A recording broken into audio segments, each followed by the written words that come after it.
ये सोसाइटी में आज हम एक कदम और आगे बढ़ते हैं। देखिए, हम क्लास 12th इंडियन सोसाइटी के एनसीईआरटी की बुक का चैप्टर 5 कवर कर रहे हैं, patterns of social inequality and exclusion. इसके अंदर हमने डिफरेंट सेगमेंट्स के बारे में पढ़ा। सबसे पहले हमने कास्ट ही के विषय में पढ़ा कि वो किस तरह से आपको डिप्राइव करती है कि इंस्टीट्यूशन के तौर पर आपको एक्सक्लूड करती है, आपके भीतर इनइक्वालिटीज़ क्रिएट करके देती है। फिर हमने अनटचेबल्स का केस को अच्छे से कवर किया, हमने अदर बैकवर्ड क्लासेस के केस को अच्छे से कवर किया। आज हम आदिवासियों के केस को कवर करेंगे और इसके बाद दो केसेस रह जाएंगे, that is women and physically disabled, यानी कि डिसेबिलिटी का केस हम अच्छे से कवर करेंगे। आदिवासियों के विषय में आज हम पढ़ते हैं। देखिए, जब आदिवासी जिक्र हमारे दिमाग में आता है, 1930s के दौर में ये टर्म भी कॉइन की गई। जैसे वही दौर हुआ करता था जब दलित शब्द आया था, उसी समय में एक शब्द यह भी दिया गया था, आदिवासी। दो शब्दों से मिलकर के बनता है। यहाँ से हम ये कंक्लूड कर सकते हैं जैसे कि ओरिजिनल इनहैबिटेंट, आदिवासी ओरिजिनल इनहैबिटेंट। लेकिन ये शब्द केवल इतना ही नहीं, ये एक पॉलिटिकल टर्म बनती है, क्योंकि आदिवासी का मतलब एक सेपरेट सेगमेंट, वो सेगमेंट शायद जो दलितों के ही समान रूप, समान यहाँ पर जैसे उनकी एक शेड्यूल्ड लिस्ट है, वैसे इन ट्राइब्स की भी एक शेड्यूल्ड लिस्ट है। जैसे उन्हीं के समान यह भी एक लंबे समय तक शोषित किए गए हैं। तो ये एक शोषित वर्ग है, एक एक्सप्लॉइटेड वर्ग है। ये भी पॉवर्टी से जाने जाते हैं, ये भी पावरलेसनेस से जाने जाते हैं, और ये भी एक्सप्लॉइटेशन के नाम पर जाने जाते हैं। तो इसका मतलब ये है कि ये ग्रुप एक पॉलिटिकल इम्पॉर्टेंट ग्रुप के तौर पर, एक अपने राइट्स को लेकर के अवेयर्ड ग्रुप के तौर पर एग्जिस्ट किया होगा, तभी 1930 में ये टर्म आई। इस टर्म के आने का कोई कारण रहा होगा, क्योंकि शायद सामाजिक तौर पर और राजनीतिक तौर पर कोई मुहिम चलाई गई, कोई अभियान चलाए गए, ताकि इनको जो इनके संसाधनों से वंचित रखा गया वो दिलवाए जा सके। तो हम इन्हें शेड्यूल्ड ट्राइब के तौर पर जानते हैं। इनके लिए भी आज के संविधान में काफ़ी प्रावधान रखे गए हैं, जिनके तहत इन्हें बहुत सारे संरक्षण दिए गए हैं। जैसे कि इनको भी आप विधानसभाओं में, लोकसभा में, राज्यसभा में रिजर्वेशन का बेनिफिट देते हैं। पब्लिक इंस्टीट्यूशंस जैसे कि एजुकेशनल की बात करें, और public institution in form of the employment, public employment में इनको भी रिजर्वेशन मिलती है।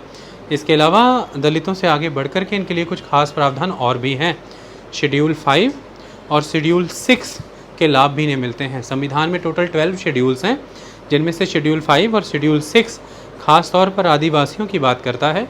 शेड्यूल 5 में पूरे देश भर के आदिवासियों की बात होती है, और शेड्यूल 6 में प्रेडोमिनेंटली नॉर्थ ईस्ट के 4 राज्यों के भीतर जो आदिवासी हैं उनका जिक्र आता है, और उनके अधिकार बहुत ज़्यादा है। भारत में जहाँ पर एक समान कानून लागू होता है, एक संविधान की प्रक्रिया लागू होती है, वहीं पर उसी संविधान से निकले कुछ खास प्रावधान ऐसे भी हैं जो आदिवासियों को अपने क्षेत्रों को अपने कल्चर, कस्टम, मैनर के मुताबिक रूल और गवर्न करने की अनुमति देते हैं। ऑटोनॉमस डिस्ट्रिक्ट काउंसिल्स जैसे शब्द आपने नॉर्थ ईस्टर्न स्टेट्स के विषय में सुने होंगे। आज हम उन आदिवासियों की कहानी सुनने जा रहे हैं। देखिए, आदिवासियों के जीवन में बड़े स्तर पर जो परिवर्तन आने की शुरुआत हुई, वो वो ब्रिटिश पीरियड के दौरान आनी शुरू हुई। उसका कारण क्या था? ब्रिटिशर्स जब यहाँ पर आए तो उनका मेन पर्पस था इंडिया की इकोनॉमिक एक्सप्लॉयटेशन। पहले वो कंपनी के रूप में ये करते रहे, बाद में यहाँ के शासक के रूप में ऐसा करते रहे। जब वो शासक के रूप में यहाँ पर एक रूलर के रूप में इंडिया को इकोनॉमिकली एक्सप्लॉयट करते रहे, तो उसके लिए उन्होंने बहुत सारे लॉज़ का सहारा लिया। उन लॉज़ की मदद से उन्होंने चाहे लैंड से रेवेन्यू निकाला या फिर इंडियन सॉइल से रिसोर्सेज निकाले। ये दोनों ही चीज़ों ने ब्रिटेन को हेल्प की। उन रिसोर्सेज को निकालने के लिए चाहे उन्होंने लॉ बनाए, या उन रिसोर्सेज को निकालने के लिए चाहे उन्होंने कोई मशीन या इंडस्ट्री लगाई, दोनों का ही पर्पस इंडिया को इकोनॉमिकली एक्सप्लॉइट करना रहा। और उन मशीन और इंडस्ट्रीज़ के लिए जो नेचुरल रिसोर्सेज लिए गए, वो भी भारतीय भूमि से ही लिए जाने थे। इसके लिए फिर जिन क्षेत्रों में ये नेचुरल रिसोर्सेज थे, चाहे मिनरल्स की फॉर्म में थे, चाहे ट्रीज़ की फॉर्म में थे, चाहे लैंड की ही फॉर्म में हुए हों। जैसे कि मिनरल्स की फॉर्म में है तो आपको आयरन की रिक्वायरमेंट है, आपको स्टील बनाना है, आपको कोल की रिक्वायरमेंट है। चाहे वो अगर फॉरेस्ट के रूप में है तो आपको वुड चाहिए, टिम्बर चाहिए, कई तरह की रेलगाड़ियों की पटरियों को जोड़ने के लिए और रेलगाड़ी के डिब्बे बनाने के लिए, इवन घर तक बनाने के लिए, डेकोरेशन पर्पसेस के लिए। और अगर आपको लैंड की ज़रूरत है तो आपको एस्टेट फार्मिंग करनी है, इसके लिए भी आपको ज़मीन चाहिए। तो हर तरह से आपको इन रिसोर्स रिच एरियाज़ की रिक्वायरमेंट है। इसके लिए कई तरह के कानून बना करके इन एरियाज़ को ब्रिटिशर्स ने अपनी कंजम्पशंस के लिए रिज़र्व कर लिया। और जब इन्हें रिज़र्व कर लिया तो जिनके अब तक यहाँ पर एक तरह से अघोषित अधिकार थे, क्योंकि जो यहाँ के मूल ही वासी हैं, यहीं पर निवास कर रहे हैं, उन्हें आवश्यकता नहीं है कि वो अपने अधिकारों को किसी की घोषणा से सुनिश्चित करवाएं, क्योंकि उनके अधिकार तो अघोषित हैं। वो मूल निवासी के रूप में यहाँ पर जंगलों में बसने वाली जनजातियों के रूप में जाने जाते हैं, तो उन्हें तो हम जंगलवासी ही कह करके पुकारते हैं, क्योंकि जंगल उनसे बिलोंग करते हैं। जंगल और ज़मीन, जंगल और जंगल की ज़मीन और जंगल के संसाधन उन्हीं के हैं। ऐसे में अलग अलग राजा महाराजा भारत में आते रहे, अलग अलग किंगडम्स यहाँ पर इस्टेब्लिश होती रहीं, वो इनके एरियाज़ में इंटरवीन नहीं करती थी। इनके साथ राजा महाराजाओं के व्यापारिक या फिर सैन्य अभियानों के रूप में या शस्त्रों के रूप में, शस्त्र मने द वेपन्स के रूप में संबंध रहे। इनके साथ लंबे समय से चलते आ रही हिंदू समाज, अगर हम उसकी बात करें तो उनके भी संबंध रहे, व्यापारिक रूप में रहे, या वो इन्हें मर्सनरीज़ की तरह इस्तेमाल करते रहे युद्धों के रूप में, और या फिर जंगल के संसाधन लेने के लिए और अपनी बनी हुई वस्तुएं इनको देने के लिए। तो एक समाज के साथ ही लंबे समय से जुड़े रहे। लेकिन ऐसा नहीं था कि जंगलों पर अपने अधिकारों को इनको किसी से इंश्योर कराना था, सुनिश्चित कराना था। लेकिन उन्हीं जंगलों को एक समय के बाद ब्रिटिशर्स ने अपने समय में अपने लिए आरक्षित कर लिया, यानी कि रिज़र्व कर लिया। और जब वो इनके लिए रिज़र्व हो गए तो फिर बहुत से लोग जिनके लिए वो जंगल अब तक ऑटोमेटिकली ही रिज़र्व्ड थे, डी रिज़र्व हो गए, यानी कि अब वो जंगल उनको नहीं मिलेंगे। तो ऐसे में उन्हीं जंगलों से वो अपनी लाइवलीहुड, चाहे फिर वो शिफ्टिंग कल्टीवेशन के रूप में ही हो, चाहे फिर वो माइनर फॉरेस्ट प्रोड्यूस चुनने के रूप में हो, या फिर कैटल रियरिंग पर्पस से हो, पशुओं को चारा दिलाने के लिए हो, और या फिर फायरवुड फ्यूलवुड बिनने के लिए हो। यानी कि ऑक्यूपेशन और लाइवलीहुड से जुड़ी हुई सारा जीवन आदिवासियों का तब प्रभावित हो जाएगा जब जंगलों को अपने लिए ब्रिटिशर्स रिज़र्व करेंगे और नाम उनके द्वारा ये दिया जाएगा कि हम फॉरेस्ट को प्रोटेक्ट कर रहे हैं। फॉरेस्ट को प्रोटेक्ट करने का उनका पर्पस फॉरेस्ट में वुड की ग्रोथ को मैक्सिमाइज़ करना, लकड़ियों और पेड़ों की पैदावार को बढ़ाना, ताकि उसकी वजह से वो अपने ब्रिटिश तंत्र की उद्योग धंधों को, अपनी इकोनॉमिक रिक्वायरमेंट्स को फुलफ़िल कर पाएँ। ऐसे में जब वो फॉरेस्ट को प्रोटेक्ट कर रहे हैं तो ऐसे में कोई होगा जो इंट्रूडर होगा, जो उस प्रोटेक्शन के घेरे को भेद रहा है, और वो इंट्रूडर यहाँ पर आदिवासी बनेंगे। यानी कि हमने ऐसे हालात पैदा कर दिए, ऐसा माहौल बना दिया कि आदिवासियों के पास कोई और चारा नहीं बचा, या तो वो इल्लीगल मेंबर कहलाएं उन जंगलों के, जिसकी वजह से वो यहाँ पर इलीगली एंटर करते थे और सामान यहाँ से लेकर के जाते थे उनकी आवश्यकता का, तो फिर हमने उन्हें चोर कहा, थीव कहा। और या फिर वो मजबूर हुए यहाँ से माइग्रेट करने के लिए, और वो माइग्रेंट्स के तौर पर अलग अलग जगह पर जा कर के स्टेट्स में, खेतों में, फैक्ट्रियों में, मिनरल्स में, डैम्स में, माइनिंग एरियाज़ में काम किया करते थे। हमने उनके लिए कोई और चारा नहीं छोड़ा। आदिवासियों से जंगल चला जाना एक बड़ी घटना थी। हम जब सोचते हैं तो हम ये सोचते हैं कि ये रोज़गार का ही एक मात्र आधार था। एक जगह से चले गए, दूसरी जगह रोज़गार मिल गया। तो क्या हुआ अगर जंगल ख़त्म हो गए? उन्हें फैक्ट्रियाँ तो मिली। तो क्या हुआ अगर उन्हें जंगलों से लकड़ियाँ नहीं मिल रही थी? उन्हें नई रेलगाड़ी की पटरियाँ बिछाने के लिए काम तो मिल रहा था। एक्चुअली अगर हम ट्राइब्स की भारत में बात करें तो ऐसा भारत में क्षेत्र अब नहीं मिलता है जिसमें ट्राइब्स एक्सक्लूसिवली एग्जिस्ट कर रही हो। अगर हम नॉर्थ ईस्ट के कुछ हिस्सों को छोड़ दें तो पूरे भारत भर में ऐसे एरियाज़ नहीं हैं जहाँ पर ट्राइब्स एक्सक्लूसिवली रहती हैं। हाँ, आप ट्राइब्स की कंसंट्रेशन पाते हैं, ट्राइब्स आर कंसंट्रेटेड, बट आप एक्सक्लूसिव ट्राइब को देखें ऐसा नहीं। ट्राइब्स कंसंट्रेटेड हैं कुछ एरियाज़ में, तो वहाँ पर उनके साथ कुछ और लोग भी रहते हैं। लेकिन हैरानी की एक बात है, जहाँ पर भी ट्राइब्स अपने दूसरे लोगों के साथ रह रही हैं, वहाँ पर ट्राइब्स की कंडीशन उन कम्युनिटीज़ के कंपैरेटिवली बहुत ही वर्स रहती है, बदतर रहती है। यानी कि भारत में ट्राइब्स सबसे रिसोर्स रिच एरियाज़ में बसती हैं, और वो भारत में poorest of the poor segment में काउंट होती हैं। यानी कि पुअर में भी वो पुअरेस्ट हैं, गरीबों में भी वो अति गरीबों में आती हैं। जबकि वो सबसे ज़्यादा संसाधन संपन्न क्षेत्रों में बसती हैं। यानी कि यदि रिसोर्सेज ही किसी नेशन की डेवलपमेंट और इकोनॉमिक ग्रोथ का आधार होते हैं, तो भारत में वो रिसोर्स रिच एरिया वही जंगल के आदिवासी एरिया हैं जहाँ पर भारत के सबसे गरीब बसने वाले लोग रहते हैं। ये अपने आप में एक पैराडॉक्सिकल कंडीशन बनती है इंडिया के विषय में। तो ट्राइब्स इन क्षेत्रों में बसा करती थी, चाहे वो उत्तर पूर्व के क्षेत्रों में एक्सक्लूसिव हों और चाहे वो सारे भारत भर में डिस्पर्स्ड हों, यानी कि कहीं कहीं कंसंट्रेटेड हैं पर एक्सक्लूसिव नहीं। ऐसे में आप ये नहीं कह सकते कि ट्राइब्स हमेशा से ही पूरी तरह आइसोलेटेड रही हैं।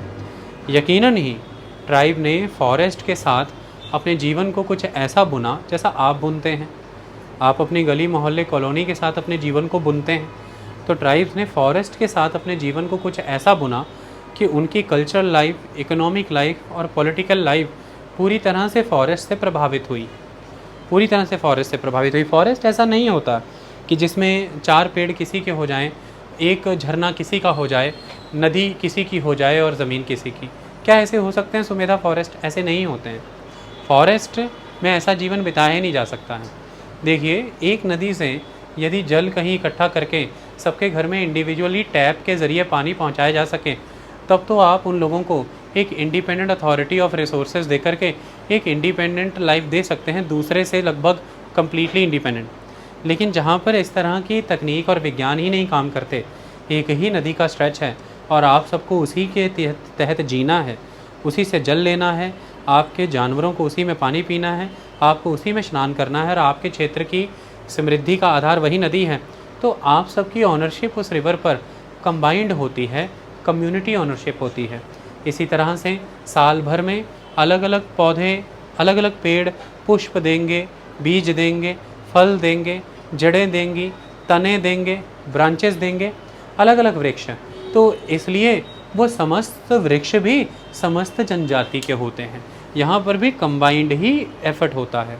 आप जिन तरह के वाइल्ड एनिमल में रहते हैं, ऐसा नहीं है कि हर एक पर्सन को एक एक एनिमल ईयर मार्क कर दिया जाए, शेर आएगा तो तुम निपटना, हाथी आएगा तो तुम निपटना, ऐसा नहीं होता।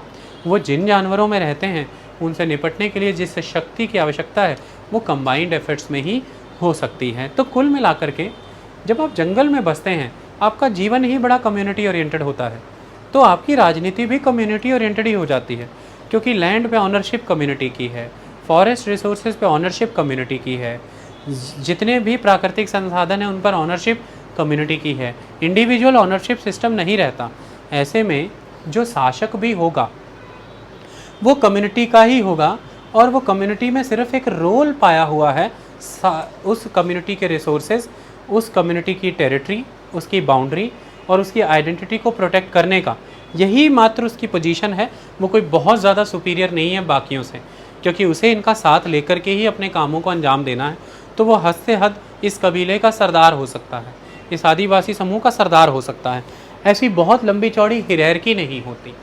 ऐसे समाज में जहाँ पर रिसोर्सेज कम्युनिटी के हैं, वहाँ पर कम्युनिटी की आधी जनसंख्या को इग्नोर करके नहीं चला जा सकता। जैसे कि महिलाएं, उनकी भी अपनी पूरी भूमिका होती है। चाहे खेती बाड़ी की बात कर लें, चाहे जंगलों से संसाधन लाने की बात करें, चाहे जानवरों को प्रोसेस करके पकाने की बात करें, वो अपनी भूमिका निभाती हैं।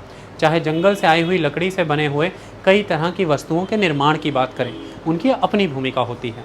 तो ऐसे में महिलाओं का स्थान बहुत बेहतर होता है एक मेन स्ट्रीम सोसाइटी के मुकाबले आदिवासी समाज में। तो समाज एक हद तक एगैलिटेरियन भी होता है, तो उनकी सोसाइटी में डिफरेंस होता है, उनकी पॉलिटिक्स में डिफरेंस होता है, उनकी इकोनॉमी काफ़ी हद तक जंगल पर निर्भर करती है। वो कोई सरप्लस इकोनॉमी नहीं होती, वो कोई उस स्तर पर मॉनेटरी बेस्ड इकोनॉमी नहीं होती। ये उसका महत्व होता है। यहाँ पर समाज के स्तर पर जो निर्णय लिए जाते हैं वह महत्वपूर्ण निर्णय होते हैं। इंडिविजुअल निर्णय काफ़ी कम होते हैं। जो निर्णय होते हैं वो कम्युनिटी बेस्ड डिसीजंस ही होते हैं। इस तरह से एक कम्युनिटी लाइफ लीड करने वाले पर्सन को आप उन सब की इकट्ठी ज़मीन को जब अधिग्रहण करते हैं, एक्वायर कर लेते हैं किसी डेवलपमेंट पर्पज़ से, आप उन्हें जब अकेले अकेले करके, पंजाबी में कहते हैं खेरू खेरू कर देना, कि किसी को किसी पावर प्रोजेक्ट में डाल देते हैं, किसी को किसी टी एस्टेट में भेज देते हैं और किसी को रोड बनाने के लिए या रेलवे लाइन बनाने के लिए, वो इस लाइफ में, इस सोशल फैब्रिक में फिर इस तरह की नई सोशल सिस्टम में एडेप्ट हो पाएँ, ये बहुत लंबे समय की क्रिया होती है। क्यों? क्योंकि जो दूसरा समाज है, आदिवासियों से विपरीत समाज है, जब मेन स्ट्रीम सोसाइटी वो बहुत स्ट्रांगली डोमिनेटेड है कास्ट स्ट्रक्चर से। कास्ट ही के द्वारा ड्यूटीज़ बताई गई हैं, रोल्स और रिस्पॉन्सिबिलिटीज़ बताई हैं, कास्ट ने ही स्टेटस बताया है।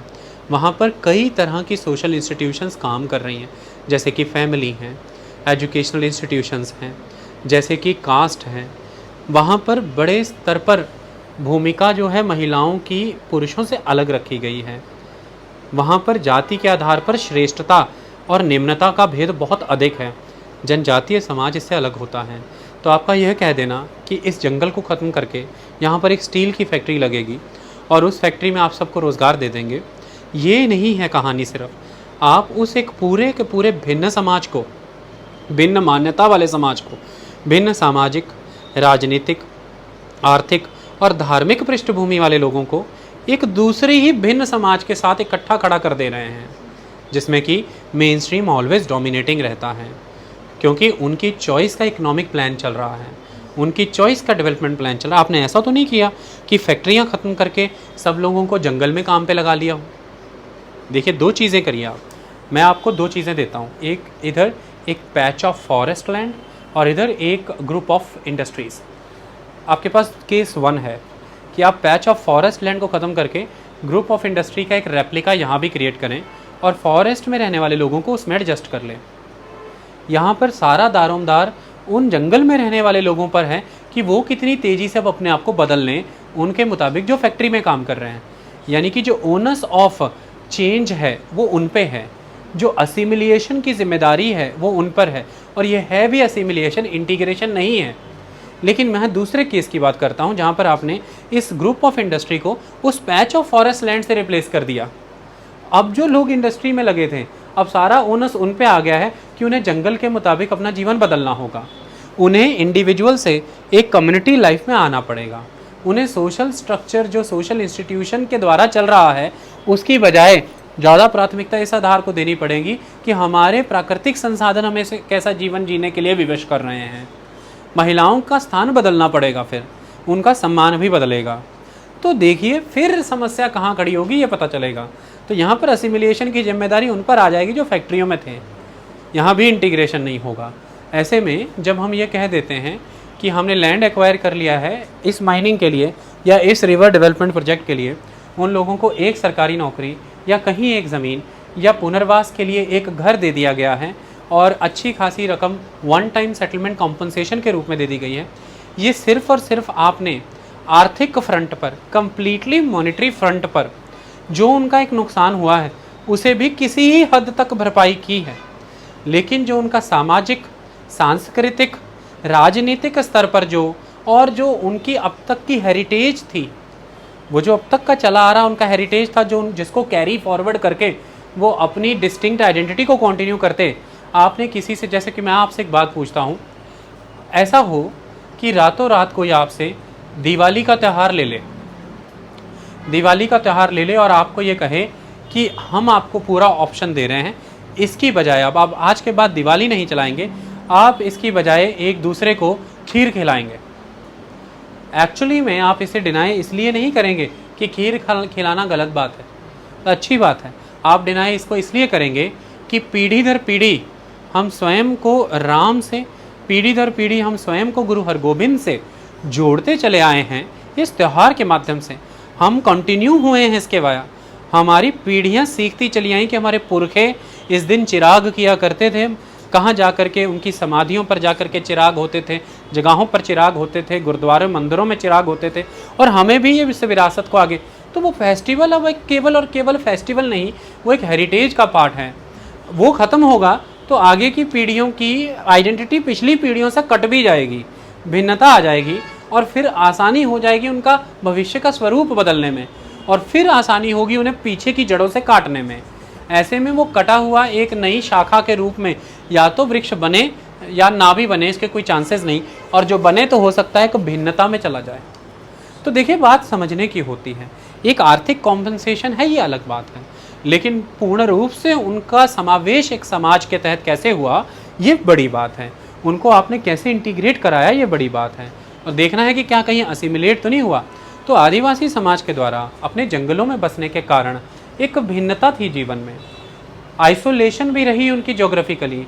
हमेशा से आप जानते हैं गहरे जंगलात इलाकों में होते हैं ये मेगा, या फिर पर्वतों की श्रृंखलाओं पर होते हैं ये। पर्वतों की श्रृंखलाएं कोई भी हो सकती हैं, उत्तर पूर्व के हिमालय पर्वतों की श्रृंखलाओं पर भी ये रहते हैं, और पेनिनसुलर प्लेचो की गारो, खासी, जैंतिया की पहाड़ियों पर भी ये रहते हैं। ये वेस्टर्न घाट पे भी होते हैं और ये ईस्टर्न घाट के क्षेत्रों में भी पाए जाते हैं। ये दूर दराज के कटे हुए आपको टापुओं में भी मिलते हैं, जैसे कि अंडमान निकोबार आइलैंड। तो ये आइसोलेटेड पॉकेट्स में आपको मिल जाते हैं, ये बात सही है। लेकिन इनकी आइसोलेटेड पॉकेट्स का कारण कभी भी ये नहीं है कि ये मेन स्ट्रीम हिंदू सोसाइटी से फुली आइसोलेटेड रहे। ये लंबे समय से, और मैं इस पर तो डिटेल में चैप्टर दे चुका हूँ, ये लंबे समय से चाहे व्यापार हो, चाहे सांस्कृतिक हो, चाहे सामाजिक आदान प्रदान हो, ये उनके साथ एक परस्पर संबंध मेंटेन करते चले आए हैं। इसलिए एक कनेक्टिविटी तो रही है, एक एब्सोल्यूट आइसोलेशन कभी भी नहीं रही। लेकिन इस एक्वेंटेंस का कारण कभी ये भी नहीं लगाइएगा कि इनकी अपनी कोई डिस्टिंक्ट आइडेंटिटी नहीं, उनकी अपनी एक डिस्टिंक्ट आइडेंटिटी भी है, ये महत्वपूर्ण है। अगर हम एक ही परिवार में, एक ही स्पीसीज के, एक ही कुल गोत्र के, एक ही लिंग के दो लोगों में, पिता और पुत्र के भीतर जनरेशन गैप को रिकॉग्नाइज करने की बात करते हैं, रिस्पेक्ट देने की बात करते हैं, तो फिर हमें एक ही खंड में, एक ही क्षेत्र के अंदर चाहे संबंध रहे भी हों परस्पर सांस्कृतिक तौर पर, लेकिन डिस्टिंक्शन को रिकॉग्नाइज करना होगा। और उनकी अपनी एक डिस्टिंक्शन है, उनकी एक अलग जीवन शैली की वजह से, जिस जीवन शैली का कोर और बेस ही उनके जंगल रहे हैं। और वो जंगलों का नष्ट होना उनकी संपूर्ण जीवन शैली को परिवर्तित करने जैसा होता है, जिसकी प्रबल शुरुआत अंग्रेजी शासनकाल के दौरान हुई। मैंने ऐसे आपको बताया, बड़ी तेज़ी से उनके द्वारा जंगलों को काटा गया, वहाँ पर एस्टेट फार्मिंग एग्जीक्यूट की गई। चाहे तो चाय के बागान हो उत्तर पूर्व के जंगलों में, उत्तर पूर्व की पहाड़ियों में जैसे कि चाय के बागान लगाए गए, चाहे वो दार्जिलिंग था, चाहे वो आसाम था, चाहे वो दक्षिण के क्षेत्रों में मसाले के पेड़ हों, चाहे मसाले के पेड़ प्राकृतिक रूप में पहले भी होते रहे, लेकिन उसे ह्यूमंगस स्केल पर कमर्शियली करना, चाहे वो मसालों में बहुत सी चीज़ें आती हैं, जैसे दक्षिण में चले जाएंगे आप तो इलायची के भी पहाड़ हैं, कार्डमम हिल्स हैं, ये सारे पहाड़ियाँ बहुत महत्वपूर्ण हैं। चाहे फिर वो दक्षिण के क्षेत्र में बाबा बुडन हिल्स के क्षेत्रों में कॉफ़ी बीन्स लगाने की बात हो, सिल्क अर्थात रेशम के कीड़े पालने के लिए मलबेरी के वृक्ष लगाने की बात हो, और अब समय तेज़ी से बढ़ रहा है जब आप कैजुरेना फार्मिंग करते हैं, उसके वृक्ष लगाते हैं। इस तरह की तमाम आर्थिक विषयों में प्रगति हेतु आपने कई तरह से जंगलों को साफ़ किया, पहाड़ों को पेनिट्रेट किया, उन डीप पॉकेट्स में गए और वहाँ पर प्लांटेशन से लेकर के कमर्शियल तक हर तरह की एग्रीकल्चर की। तो एक समय ऐसा आ गया, हम 19th सेंचुरी से लेकर के 20th सेंचुरी अगर दोनों की ही बात लें, तो आदिवासी बचे नहीं रह पाए। या तो बड़े स्तर पर money lender, British officials, traders, merchants इनके एरियाज़ में पेनिट्रेट कर गए, और या फिर ये बड़े स्तर पर माइग्रेंट वर्कर के तौर पर mineral areas, mining areas, factories, estates और डैम प्रोजेक्ट्स में चले गए। इसकी वजह से कभी कोई इनके क्षेत्रों में गया और कभी ये किन्हीं के क्षेत्रों में ज़बरदस्ती ले जाए गए। ये सारी कहानी जो भी हुई, इनका उत्पीड़न हुआ, ये अधिकारों से वंचित हुए, और एक समय ऐसा आया कि ये इन बाहरी लोगों से इतने उत्पीड़न झेल चुके कि ये उन्हें कलेक्टिवली दिक्कू कह के पुकारा करते थे और स्वयं को उनसे दूर रखना चाहते थे। ऐसे में ये उनके विरुद्ध कई तरह के विद्रोह भी छेड़ा करते थे, इनके विरोध के स्वर मुखर हुए, तो इन्होंने विद्रोह भी किए हैं, ऑर्गेनाइज्ड मूवमेंट्स भी हुई हैं इनके द्वारा, और इन्हीं के द्वारा पिटीशंस भी हुई हैं, रिप्रेजेंटेशंस भी हुई हैं, और भारतीय स्वतंत्रता सेनानियों ने, संग्राम ने भी इनको प्लेटफॉर्म देने का काम किया। तो ये सारी चीज़ें हुई हैं, ये मैं आपको स्पष्ट कर दूं, और इसी के तहत ये संविधान में एक जगह भी प्राप्त कर चुके हैं।